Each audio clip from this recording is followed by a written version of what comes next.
കൂടുതൽ വാർത്തകളും വീഡിയോകളും കാണാൻ ഈ ചാനൽ സബ്സ്ക്രൈബ് ചെയ്യുക. കൂടെ ബെൽ ബട്ടൺ അമർത്തുക. നമസ്കാരം. ഇന്നത്തെ എൻ്റെ ജ്യോതിഷ വിഷയം, താമ്പൂലം നട്ടാൽ സമ്പത്ത് വർദ്ധിക്കും. താമ്പൂലം എന്ന് പറയുന്നത് വെറ്റില കൊടി നട്ടാൽ നിങ്ങളുടെ വീട്ടിൽ ഐശ്വര്യം വർദ്ധിക്കും. ഇത് എങ്ങനെ നടണം അത് ഞാൻ പറയാം. അത് എവിടെ നടണമെന്ന് ഞാൻ പറയാം. അതിക്ക് മുമ്പ് താമ്പൂലത്തെ പറ്റി 2 വാക്ക് പറഞ്ഞോട്ടെ. താമ്പൂലം എന്ന് പറഞ്ഞാൽ ഒരു ഹൈന്ദവ ആചാരത്തിനായി ഉപയോഗിക്കുന്ന ഒരു വസ്തുവാണ് ഈ വെറ്റില. ഇല്ലേ? നമ്മളുടെ കുടുംബങ്ങളിൽ, ഹിന്ദുക്കളുടേതായ കുടുംബങ്ങളിലെല്ലാം തന്നെ എന്ത് മംഗളകരമായ കാര്യങ്ങൾ നടക്കുമ്പോഴും താമ്പൂലം അതിലൊരു ഉൾക്കൊള്ളുന്ന ഒരു വസ്തുവാണ്. താമ്പൂലത്തിൽ വെച്ച് ദക്ഷിണ കൊടുക്കൽ ഒരു ഹൈന്ദവ ആചാരമാണ്. താമ്പൂലത്തിൽ വെച്ച് ദക്ഷിണ കൊടുക്കൽ, അതായത് ഗുരുനാഥന്മാർക്കോ അല്ലെങ്കിൽ മാതാപിതാക്കൾക്കോ അല്ലെങ്കിൽ മറ്റ് ആചാര്യന്മാർക്കോ അങ്ങനെ എന്ന് വേണ്ട, ഏത് വിധത്തിലാണെങ്കിലും മംഗളകർമ്മങ്ങൾക്കെല്ലാം താമ്പൂല ദക്ഷിണ കൊടുക്കൽ നമ്മുടെ നാട്ടിൽ പതിവാണ്. അതൊരു ആചാരമാണ്. അങ്ങനെയുള്ള ആ താമ്പൂലത്തിൻ്റെ മഹാത്മ്യം എന്തൊക്കെയാണെന്നാണ് ഞാൻ പറയാൻ പോകുന്നത്. ഈ താമ്പൂലം അല്ലെങ്കിൽ വെറ്റില എങ്ങനെയുണ്ടായി? ഇത് കൈലാസത്തിൽ ശിവപാർവതിമാര് ഉൽപ്പാദിപ്പിച്ച ഒരു സസ്യമാണ്. കൈലാസത്തിൽ ശിവപാർവതിമാര് ഉൽപ്പാദിപ്പിച്ച ഒരു സസ്യമാണ് ഈ താമ്പൂലം. ഇത് ഭൂമിയിൽ എങ്ങനെ എത്തി എന്ന് പറഞ്ഞാൽ, അത് ദേവേന്ദ്രൻ അർജുനന്റെ പക്കൽ ഭൂമിയിലേക്ക് കൊടുത്ത് വിട്ടതാണ്. അങ്ങനെയാണ് ഭൂമിയിൽ ഈ വെറ്റില വന്ന് ചേർന്നത്. അപ്പൊ വെറ്റില ഹൈന്ദവ ആചാരമായി മാറിയിട്ടുള്ള ഒരു വസ്തുവാണ്.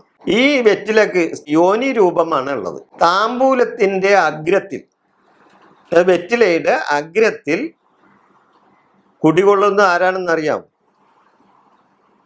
സാക്ഷാൽ മഹാലക്ഷ്മിയാണ്. താമ്പൂലത്തിന്റെ അഗ്രത്തിൽ, ആ നീണ്ട അറ്റത്ത് ഇരിക്കുന്നത് സാക്ഷാൽ മഹാലക്ഷ്മിയാണ്. ഈ ചില കാരണന്മാര് മുറുക്കാൻ പാക്കും കൂട്ടി വെറ്റില മുറുക്കുന്ന ഒരു സ്വഭാവമുള്ള ഒരു ആൾക്കാരുണ്ടായിരുന്നല്ലോ, ഇപ്പോഴും ഉണ്ട് പലവർക്കും. അപ്പൊ അവരെന്താ ചെയ്യുന്നത്? ആ താമ്പൂലം വെറ്റില എടുത്തിട്ട് അതിൻ്റെ ആ അഗ്രഭാഗം നുള്ളിയിട്ട് അത് നമ്മുടെ നെറ്റിയിലോ അല്ലെങ്കിൽ അവൻ്റെ നെറ്റിയിലോ കവിളത്തൊക്കെ ഒട്ടിക്കുന്ന ചില സംഗതി കണ്ടിട്ടുണ്ടോ നിങ്ങൾ? അതെന്തിനു വേണ്ടിയാണ്? ആ മഹാലക്ഷ്മിയെ മുഖത്തൊട്ടിച്ച് നോക്കിയാണ്. അത് മഹാലക്ഷ്മി മുഖത്ത് വിളയാടാനാണ്. അപ്പം മഹാലക്ഷ്മിയെ ആ അഗ്രത്തിൽ, മഹാലക്ഷ്മിയും അഗ്രത്തിൽ ഈ കുടികൊള്ളുന്ന വെറ്റില. അപ്പം മറ്റൊന്ന് പറഞ്ഞു കഴിഞ്ഞാൽ, വെറ്റിലയുടെ അറ്റത്ത് കടക്കല്, അത് കുടികൊള്ളുന്ന ആരാ? ജ്യേഷ്ഠാ ഭഗവതിയാണ്. മുഷേട്ടൻ ജ്യേഷ്ഠാ ഭഗവതി. അതുകൊണ്ടാണ് മുറുക്കണ സമയത്ത് വെറ്റിലയുടെ ഞെട്ട് കിള്ളിയിട്ട് ആൾക്കാരത് പുറത്തോട്ട് കളയുന്നത്. ആ ജ്യേഷ്ഠാഭഗവതിയെ വെറ്റിലയുടെ ആ അഗ്രം ഞെട്ട് അങ്ങോട്ട് വലിച്ചു ദൂരെ കളയും. ഇല്ലേ? അങ്ങനെ കണ്ടിട്ടില്ലേ? അപ്പൊ വാലറ്റത്ത് മഹാലക്ഷ്മിയും കടക്കൽ ജ്യേഷ്ഠാഭഗവതിയും നടുക്ക് സരസ്വതിയുമാണ് കുടികൊള്ളുന്നത്. നടുക്ക് സരസ്വതി. അത് മാത്രമല്ല, വെറ്റിലയുടെ വലതു ഭാഗത്ത് പാർവതി ദേവിയും വെറ്റിലയുടെ ഇടതു ഭാഗത്ത് ഭൂമി ദേവിയും കുടികൊള്ളുന്നു. വെറ്റിലയുടെ വലതു ഭാഗത്ത് പാർവതിയും ഇടതു ഭാഗത്ത് ഭൂമി ദേവിയും. വെറ്റിലയുടെ അകത്ത് മഹാവിഷ്ണുവും വെറ്റിലയുടെ പുറത്ത് ചന്ദ്രനും ഉപരിഭാഗത്ത് ഇന്ദ്രനും ആദിത്യനും കുടികൊള്ളുന്നതാണ് സങ്കല്പം. അപ്പൊ സർവ ദേവതാ സങ്കല്പത്തിലാണ് ഈ വെറ്റില കുടികൊള്ളുന്നത്. സർവദേവതകളും. അത് മാത്രമല്ല, വേറൊരു കാര്യം പറയാൻ വിട്ടുപോയി. ഈ വെറ്റിലയിൽ ഈ സർവവ്യാപിയായിട്ടുള്ള ഒരാളും കൂടിയുണ്ട്. ആരാണെന്നറിയാമോ? കാമദേവൻ.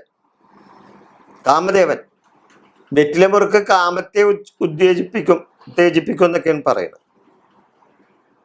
പണ്ടുള്ള കാരണന്മാരെയൊക്കെ ഊണൊക്കെ കഴിഞ്ഞാൽ ഒരു വെറ്റില മുറുക്കൊക്കെ ഒരു പതിവുള്ള ഒരു കാലം ഉണ്ടായിരുന്നില്ല. അപ്പൊ ഈ എല്ലാ ഭാഗത്തും, വെറ്റിലയുടെ എല്ലാ ഭാഗത്തും കാമദേവൻ ഉൾക്കൊള്ളുന്നു എന്നാണ് പറയുന്നത്. സർവദേവത കുടികൊള്ളുന്ന ഒരു സസ്യമാണ് ഈ താമ്പൂലം എന്ന് പറയുന്നത്. താമ്പൂല വെറ്റിലമാല മാലയാക്കി ഹനുമാൻ സ്വാമിക്ക് സമർപ്പിച്ചാൽ ശനിയുടെ ദോഷത്തിൽ നിന്നും മുക്തി നേടാമെന്നാണ് പറയുന്നത്. ശനിയുടെ ദോഷത്തിൽ നിന്ന് മുക്തി നേടാൻ സാധിക്കും. താമ്പൂലം മാല ഹനുമാന് ചാർത്തിയാൽ ശനി ദോഷത്തിൽ നിന്ന് മുക്തി കിട്ടും. ഈ താമ്പൂലം, ഇനി ഞാൻ പറയാം താമ്പൂലം എവിടെയാണ് നടത്തേണ്ടതെന്ന്.